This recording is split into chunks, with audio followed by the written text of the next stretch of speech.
Today, we're going to be talking about how Glimmora became the perfect anti-meta mon in Regulation F. Now, the big question is, why is Glimmora so much better now than it was in previous formats? Well, simply being, it just got a big buff in, Regulation F, and that came in the form of DLC 2, and that is Meteor Beam. Essentially, Meteor Beam is a ridiculously powerful move here. It is a 120 base power special attack move that also raises the, the user's special attack stat by one stage. Obviously, it does take one turn to charge. But if we use a little item here called the Power Herb, we can all of a sudden change that from taking one turn to charge to it being automatic. Now, the best thing about this move here is it gives you the +1 before it actually fires it off. So you have this really, really powerful stab, Meteor Beam coming off a very, very high base 130 special attack. And Glimmora is in a pretty interesting position, right? So there's definitely a couple different kind of archetypes you can run this on. Obviously, we did just see Chop Across, use this on a Dondozo team, where he, paired it up with things like, obviously, Mortal Spin, Spiky Shield, and then, well, that's Spike, sorry, Spiky Shield, and of course, Sludge Bomb, right? Very, very standard, right? If you were playing this on any other team, that wasn't, centered around Dondozo, or even something like, for example, say, a really cool combo that I was actually, playing around with the other night was Latias plus Registeel as well, because that's two pretty bulky ones that really enjoy the poison. You can obviously go for things like Power Gem as well if you want a secondary stab move, but I personally am a huge fan of Earth Power in this slot. Similar with the Sludge Bomb, if you really want to run Earth Power, which I think you should almost always run it, if you really want the secondary rock coverage, that way you're not just relying on Meteor Beam, you can obviously drop Sludge Bomb for it, but I do think Sludge Bomb has a very, very solid place in the metagame, and because of that, I do like to keep it on there.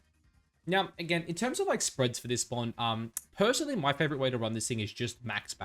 Really, the main reason I like to run max on this spawn is, well, two main reasons, really. One is Urshifu, right? I say this all the time, but Urshifu really needs to run an Adamant Nature because it just misses too many KOs if it goes Jolly. Because of that, if you see max speed here, it hits a whopping 149 speed. Essentially, a lot of Pokemon like to, speed creep that and go for 150, and because of that, I do think 151 Glimmora is actually a very, very nice speed tier. And honestly, this mon's bulk is decent enough to normally where you can eat any, any attack that isn't super effective. You're gonna be able to at least eat one, and it puts it in a pretty damn good position, right? Now, this is also a mon that has a very good Terra typing on it, in my opinion, which is Grass. Grass obviously helps out with the water weakness and also helps out with the ground weakness, putting this mon in a pretty damn decent spot. Now, hopefully I remember, but here are the top 12 mons from, the Portland Regional Championships, right? So, first things first, we have Flutter Mane. Now, if we pull up a little damage calculator here, as you can see, I've just chucked in the set we have here. We're just very, very simple. We'll just put Power Gem here as well, just for, the purpose of this exercise, right? You can see, a calc I've already done here on Insane. We'll get to him shortly. Flutter Mane, right? The most used one in the format. Let's just go a bulky special attack booster set. As you can see here, this is a very, very bulky Flutter Mane, 220 HP, 4 special defense. Pretty damn bulky. Our Meteor Beam is just going to do 75% minimum to it. That's a lot of damage. You pair this with any form of priority, and the Flutter Mane is going to get taken out that turn. It is very, very strong. Obviously, Chen Pao, in my opinion, the best mon of the format, or at least of the Portland Regional Championships.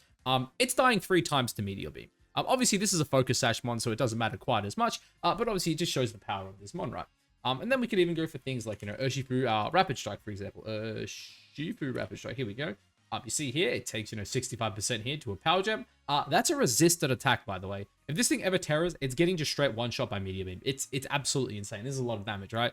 Insyn, the guy you saw me calculating for before, we have a look at this. This Insyn set here, this is careful. This is careful, a shit ton of speed F. Just getting one-shot. What happens if it goes like Assault Vest, right? If we go Assault Vest, we always go like the Impish Nature, of course. Assault Vest, Impish Nature. You're still getting one shot to this. No Assault Vest Insyn is running this much special defense, and you're just gone. This is a very, very high chance to KO, even then. And then you look at things like, for example, next one in line, Rillaboom. What's a Rillaboom do? I mean, yeah, sure, it can kind of take that Sludge Bomb once, right? But you're not eating 2 attacks of this, right? If you take any form of chip, obviously got super effective Sludge Bomb. Meteor Beam is doing a lot of damage as well. It's very, very solid, right? Also things like Dragonite, for example. Dragonite, we'll go down here, Terra Choice Band set, bang. It's getting one shot, it's not even close. Let's have a look at the, the Assault Vest Dragonites, for example. Bang, Assault Vest D-Knight, it's getting one shot. How about, Entei? Entei is the one that's been creeping up in usage. Assault Vest Entei, a lot of HP, bit of Spadef investment, getting one shot. Doesn't really matter. Ogerporn the Ogerporn Water Mask, offensive support here. Bang, look at this. Sludge Bomb against this thing is a chance to KO. If you get that +1 special attack, I know it says +1 here, it's not actually +1. I guarantee you if that was +1, that would definitely be a dead Ogerporn. But yeah, if you get +1 on this thing, it's just dead. Even Meteor Beam is super free into it, and with Terra Grass, this mon honestly can't touch you. We could go on and on, right? Raging Bolt, if there's a Raging Bolt set here, we'll look at it. I don't really think we need to look at the Raging Bolt. We'll take a look here. Obviously, Draco Meteor is doing a lot of damage, but this mon hits pretty damn hard. But again, look at this meteor beam damage. This is against max HP, by the way. You'll never see a bolt this bulky, and we're still talking 73% minimum damage to this thing. Obviously, Tornadus, that thing's getting one shot. Urshifu Dark as well. That thing, very similar to what we were talking about before with the Rapid Strike variant of it. That's obviously, if they Terra, it's getting one shot. If they don't Terra, obviously it'll be able to live, thankfully, because it does have that fighting type resist. And then the last one here, it's just the Amoonguss. We'll have a look at a standard Amoonguss. Standard Amoonguss, man, 73%. Again, not even that many Amoongusses are running this much special defense because they have physically orientated the format is. Because of that, a lot of them, they're kind of just running medium meme. Like, as you can see, this one has such a ridiculous matchup into a lot of the metagame. It is honestly really, really good. But the other cool thing too about this one is, as I said, the mons you pair it with, right? So we'll just touch on like some of the cores. So personally, I'm not gonna lie, I've been playing it on my Whimsicott Chiyu cores. So this is like one of the main cores I've been running with it. I got this team to about like 1650, I think, on the showdown ladder. It was pretty damn good. I'm not going to show off the team because I am potentially going to take it out to a regional championship, or even just, some locals to test it out. But it has honestly been super duper good, right? I think it's been fantastic. Another team I was testing it on though, and I'll actually change the setup for this one as well, is the one I was talking about before. It's the Latias plus Registeel set. Now, I am a huge fan of this like Tricore in particular, right? Because the way this kind of team works is you've got this, this really bulky Rocky Helmet user here, right? Fantastic into the metagame. It's really good into the Urshifus, which your Glimmora can, kind of struggle with. And, it obviously has Levitate as well, meaning it's a fantastic pivot as well, right? If you think there's a grab move coming into your Glimmora, you just switch it out into your Latias. Same thing if you think there's a water move, you just switch it out into Latias. Obviously, Latias also covers Registeel in that way, because if there's like a fighting type move coming in, or a fire type move as well coming into your Registeel, Latias covers it perfectly. Glimmora is also pretty good at covering the fighting type and the fire types as well. And of course, we have two, mons that also resist E-Speed, which I think is very, very important right now. But essentially the way I, kind of ran this core here, which is like Tailwind. This team I have actually also put in my Discord too, if anyone's interested in seeing what the full team was, it is there. But this was just, the very, very standard, just like, hey, I'm just going to like run this thing. You go like up to Timid. For anyone who doesn't know, you go like Timid 190. I like going 60. I'll put that there, pump and pump. We'll go like that. So that's kind of how I've been running my Latios. Very good. I've been running Terra Poison. Terra Steel is also pretty solid. And then this guy was just like lefties. I'm not going to do all the EVs, otherwise, I'll do all the EVs. Stuff it. I'll just say we'll be here all day if I do all the EVs, but we'll do all the EVs. Stuff it. Body Slam, Heavy Slam, Iron Defense, and Protect. This one here, very, very simple as well, in my opinion. Nothing too crazy. I actually, I'll give you guys this as well. I run 2 speed on this one, and it actually came into play last night. I had a 1v4 comeback because I outsped and one-shot their +3 King Gambit, which was very, very clutch. It was very funny. Obviously, they were just running 1 point there. I had 2. I one-shot it with the body press, and then this one was actually able to clean up a game that looked for sure over. So that's definitely something to keep in mind. That's the set I ran there. And the set I ran for this guy as well, I'll just leak this as well. So we ran down to here. We went Modest. I think it was like, it wasn't much speed at all, I think, on this team off memory. It was like max HP, maybe like 2 points there, and then the rest there. It was something very similar to this. Honestly, knowing me, was probably something like that. The main reason for like this set here is it makes you super specially defensive. And this mon is also a mon that is really, really good at, obviously, abusing its toxic debris. Essentially, I didn't really say it before, right? But when you look at some of the mons, at the, the higher end usage of the format, right? Chen Pao, for example. Chen Pao cannot hit this mon for super effective. Anything it hits you with is gonna, activate toxic debris. Urshifu, for example, obviously, it can hit you with close combat. It can hit you with surging strikes. But again, this is a mon where, again, you can threaten a lot of damage on this one. Your Terra is also really good into it because with Terra, it can't one-shot you. But also, if it hits you, it's getting up toxic debris, right? Same thing with Incineroar or Rillaboom, right? These are mons that have to make contact with you, and you also resist or, are neutral to their moves, outside of course, high horsepower. But once again, these mons, if they hit you, they activate toxic debris, right? Because of that, a lot of physical mons don't necessarily want to touch you. They do want to kind of take you out with things like, the Fluttermanes, the Latioses of the world, like the special attackers, essentially, right? That is what people want to hit you with, so they don't activate, obviously the toxic debris. And because of that, I love running this super bulky, right? But essentially with this team, the way it kind of works too is like, this looks like kind of a passive team because you kind of see it. And I should also change the move up. I think it was this one off memory I actually had as Mortal Spin. But, like, it gives you this mode of like, hey, I can just go like the Mortal Spin, Toxic you, I can like spam recover on this, I can go like, Iron Defense, Protect with my leftovers. Rillaboom's also really good on this team as well. Probably should have mentioned that. Rillaboom is also like another perfect partner for Glimmora. Again, what is Glimmora weak to? It's weak to ground moves. What switches in on ground moves? This guy here with Grassy Surge. Really, really good. But yeah, this was just like a fantastic core that I really enjoyed playing. I think it was like it's kind of a little bit more high skill. It's not like just a hey, you can just go like dominate the low ladder with it. It did take me a little bit of time to get used to the team. But once I got used to the team, I did run one of my ults up to about 1600 with it. So yeah, it's a pretty good core. Honestly, something that kind of needs a bit more testing. But yeah, I think it works perfectly together. Again, the defensive synergy on this team's great. You've got the mortal spin as well. Like again, mortal spin plus toxic debris is great as well. You can kind of, you know, chip down a lot of things. But also this team can also put on a lot of offensive pressure, which is kind of surprising because when you look at these three together, you're like, oh yeah, these aren't really like that scary. But again, Glimmora with Meteor Beam plus Power Herb does a lot of damage, especially with the Modest Nature. Latios is a mon where even though it doesn't have that much investment, you know, Ice Beam and Mist Ball are both very, very good moves. And of course, Registeel has a very, you know, very powerful Heavy Slam. It's enough to one-shot, you know, things like Flutter Mane and whatnot, Whimsicott as well. But of course, Body Press coming off this defensive stat, if you ever get it to +1, is going to absolutely wreck face, right?